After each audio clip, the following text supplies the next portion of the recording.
김 목사의 뚜벅뚜벅 메시지. 안녕하세요, 김태훈 목사입니다. 오늘은 빌립보서 묵상 세 번째 시간입니다.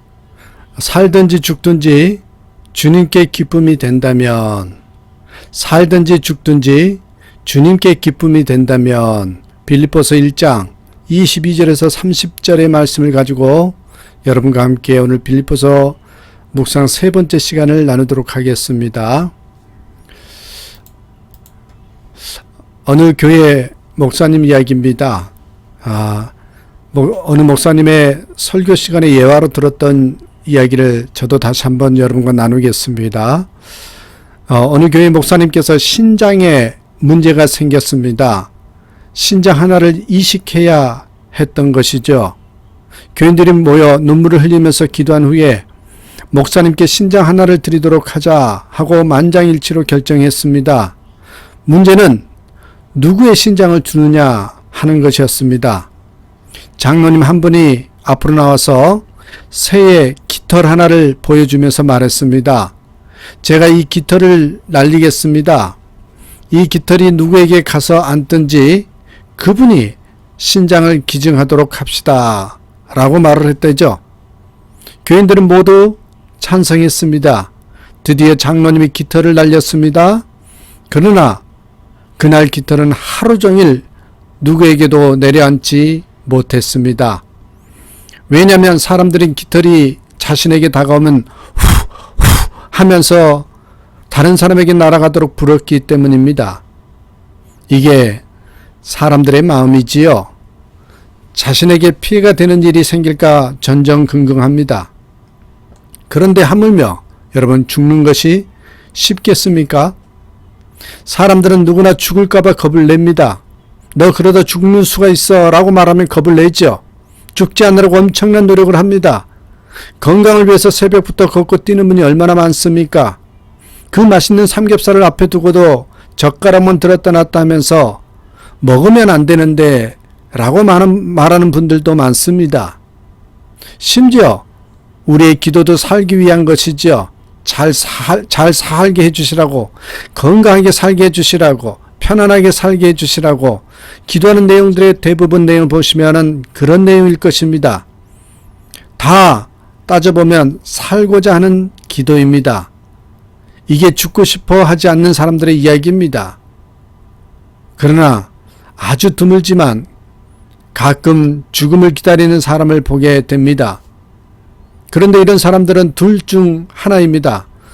하나는 인생이 괴로워서 살고 싶지 않아 그렇게 말하는 경우가 있죠. 예를 들어 질병의 고통이 너무 심해 그렇게 말하는 분들이 있습니다. 말기 암으로 고통받는 분들이 그러한 경우일 것입니다.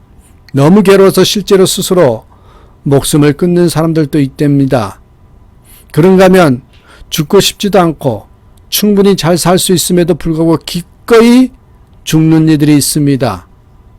자, 그렇다면 오늘 본문의 주인공 바울 사도는 어떠했을까요? 바울 역시 살고 싶어하는 사람이었습니다.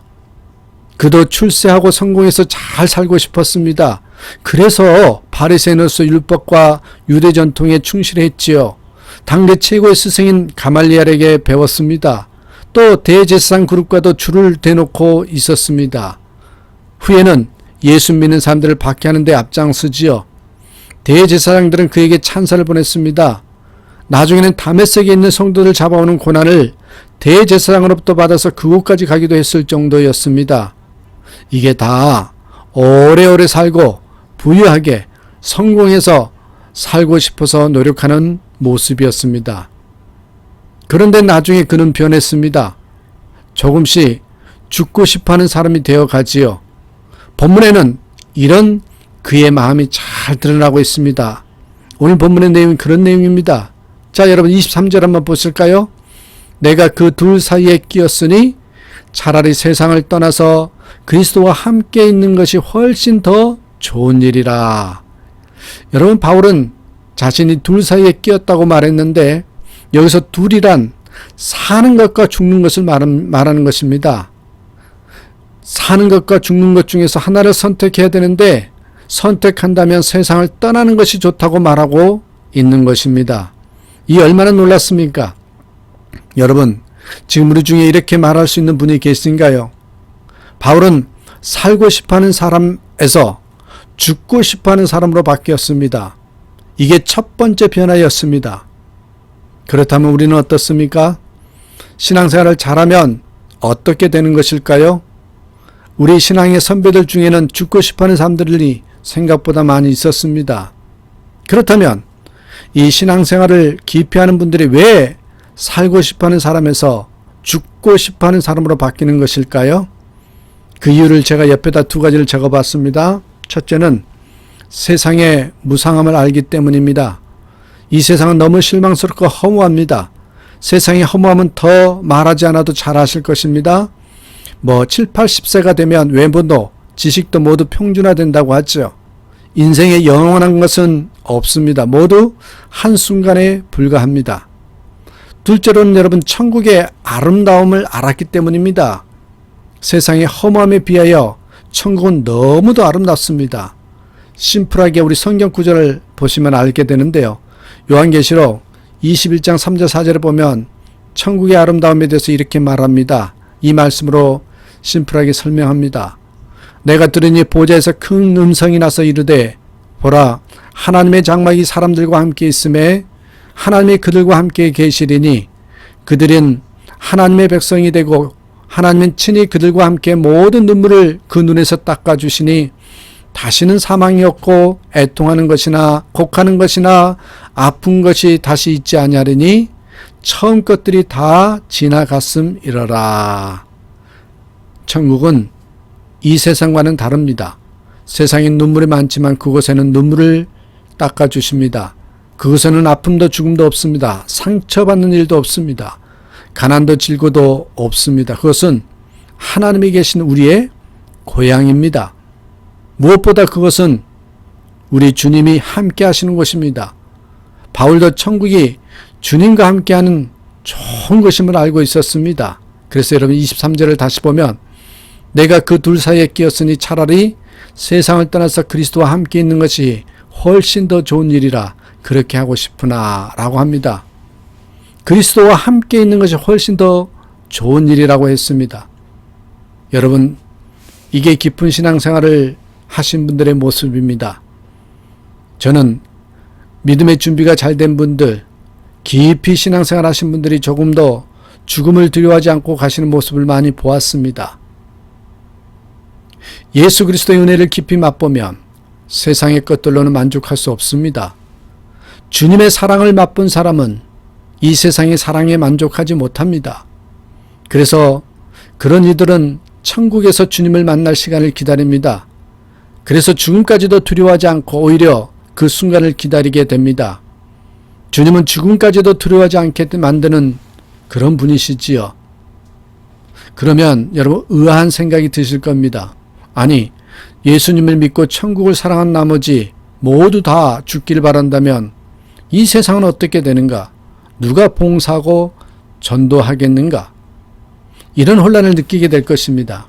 아닌 게 아니라 천국만 바라보면서 죽기를 기다린 사람은 세상에 대해 무책임해지기 쉽습니다. 일부 이단들이 그런 혼란을 가져와죠. 곧 주님이 오실 텐데, 곧 천국에 갈 텐데, 직장과 학교에 다니면 뭐하나 다 중단하라고 가르칩니다. 세상 사람들이 죽든지 말든지 산으로 들어가지요. 그러나 죽기를 바라는 사람이 된다고 해서 세상에 무책임한 것은 결코 아닙니다. 세상에 무책임한 것은 기독교적 영성이 아닙니다. 그러므로 난 천국이 좋아, 난 산으로 수도원으로 들어간다, 잘 있어라, 이러면서 세상을 떠나는 것은 비겁한 것입니다. 여기서 우리는 바울을 다시 한번 보아야 합니다. 지금까지 바울은 살고 싶어하는 사람에서 죽고 싶어하는 사람으로 바뀌었다고 했는데 본문에서 그는 다시 한번 자신의 생각이 바뀌었음을 고백합니다. 그는 어서 빨리 천국에 가서 주님과 함께 있고 싶지만 주님께서 더 살다가 오라고 하시면 기꺼이 그렇게 하겠다고 말합니다. 22절 보십시오. 22절. 그러나 만일 육신으로 사는 이것이 내 일의 열매일진데 라고 합니다. 육신으로 산다는 것은 죽지 않고 세상에 사는 것을 말하지요. 세상에 사는 것이 열매를 가져온다. 여러분, 그것입니다. 그러므로 더 오래 살면서 많은 열매를 맺는 것도 좋다는 것입니다. 그렇다면 여러분 그 열매는 무엇입니까? 그것은 더 오래 살면서 사람들에게 말씀을 가르치고 돌봄으로써 성도들을 유익하게 하는 것을 말합니다. 우리로 말하면 복음의 전달자로 더 복음을 전하면서 사는 거죠. 여러분 24절 한번 보시겠습니까? 24절 내가 육신으로 있는 것이 너희를 위하여 더 유익하리라고 합니다. 그래서 25절 보십시오. 25절 내가 살 것과 너희 믿음의 진보와 기쁨을 위하여 너희 무리와 함께 거할 이것을 확실히 아노니 라고 했습니다. 하나님께서 더 살면서 성도들에게 말씀을 가르치고 돌보고 복음을 전하다가 오라고 한다면 그렇게 하겠다는 것입니다. 자 보십시오. 바울은 여기서 또 한 번 변신하고 있습니다. 생각 같아서는 어서 빨리 주님이 계시는 천국으로 가고 싶지만 살아서 할 일이 있다면 더 살면서 복음을 증거하고 성도들 돌보겠다는 것입니다. 하나님 더 살면서 사명을 감당하라고 하시면 살겠습니다. 그만 살고 오라고 부르시면 기쁨으로 가겠습니다. 그는 이제 살고 죽는 모든 문제를 하나님께 맡겼습니다. 살라고 하셔도 감사하고 그만 살고 오라고 하셔도 감사하는 사람으로 바뀌었습니다. 살라시면 살고 죽으라 하시면 죽을 것입니다. 다 하나님께 맡겼다는 것입니다. 자, 그렇다면 사람이 어떻게 살고 죽는 문제까지 맡길 수 있을까요? 어떻게 사도 바울처럼 이렇게 될 수 있을까요? 그 이유를 저는 두 가지로 들어봤습니다.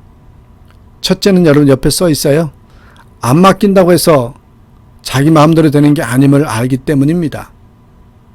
여러분, 살고 죽는 것을 우리 마음대로 할 수 있습니까?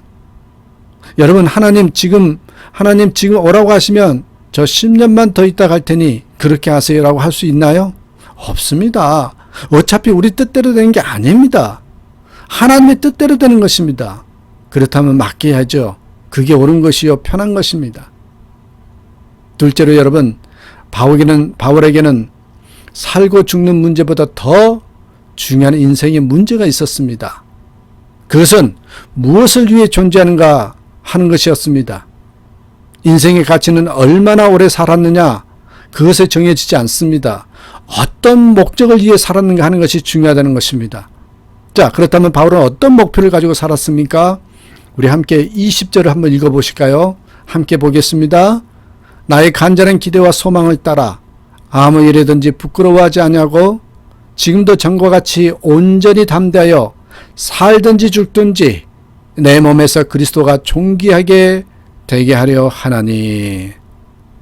살든지 죽든지 그리스도가 존귀하게 되는 것, 이게 바울의 존재의 목적이었습니다. 여기 내 몸에서 그리스도가 존귀하게 되는 것이라고 할 때 내 몸에서란 내 몸을 사용해서란 말도 되고 내 몸으로 있는 동안에 즉 살아있는 동안에라는 뜻도 되고 내 전 존재를 바쳐서라는 의미도 포함됩니다. 그는 몸을 가지고 살아가는 동안 그 몸을 통해 주님을 존귀하게 하고 싶다고 한 것입니다. 그는 살아서 주님을 존귀하게 할 수 있다면 기꺼이 살기로 했습니다. 비록 당시에 감옥에 갇혀서 고생하고 있었지만 주님의 뜻을 이룰 수 있다면 기꺼이 감옥 생활도 견뎌 내는기로 한 것이죠. 또 죽어서 주님을 존귀하게 그렇게 할 수 있다면 자신의 생명을 기꺼이 드릴 준비가 되어 있다는 것입니다. 이런 믿음을 가지고 있으면 우리는 힘들고 어려운 삶에도 긍지를 가지고 살게 됩니다. 차라리 죽는 게 더 나을 것 같은 삶을 살면서도 이것이 주님을 존귀하게 하는 것이라면 기꺼이 감당하겠습니다. 이게 성도의 숭고한 삶인 것입니다. 이제 갓 안수받은 젊은 목사님이 어떤 교회로 부임했답니다. 신임 목사님을 환영하는 만찬이 열렸습니다. 한 부인이 목사님에게 말했습니다. 앞으로 수백 명이나 되는 교인들을 만족시키려면 많이 힘드시겠어요. 그러자 목사님이 말했답니다. 제가 여기 온 것은 수백 명의 사람을 기쁘게 해주기 위해서가 아닙니다. 저는 단 한 분만을 기쁘게 해드리기 위해서 온 것입니다. 그분이 기쁘시기만 하면 나머지 모든 것들은 잘 될 것입니다. 기가 막힌 말이죠. 그 한 분은 우리 주님이십니다. 살든지 죽든지 주님께 기쁨이 된다면 여러분 아십니까? 사는 것도 복이요 죽는 것도 복입니다. 사는 동안 주님을 위해서 우리 함께 한번 살아보십시다. 그리고 부르시거든 두려워하지 말고 우리 고향인 천국으로 가면 될 것입니다. 오늘 설교 제목을 다시 한번 기억하십시다. 살든지 죽든지 주님께 기쁨이 되면 그게 복입니다. 이런 찬양을 하실 것입니다. 내가 원하는 한 가지 주님의 기쁨이 되는 것, 내가 원하는 한 가지 주님의 기쁨이 되는 것, 주님께 기쁨 되는 삶, 그것만이 우리 인생을 값지게 만들 것입니다. 우리 모두 그렇게 살게 되기를 주님의 이름으로 축원합니다. 오늘도 예수 안에서 기뻐하시고 예수님 때문에 행복해하는 저와 여러분의 하루의 삶이 되기를 주님의 이름으로 축복합니다. 감사합니다.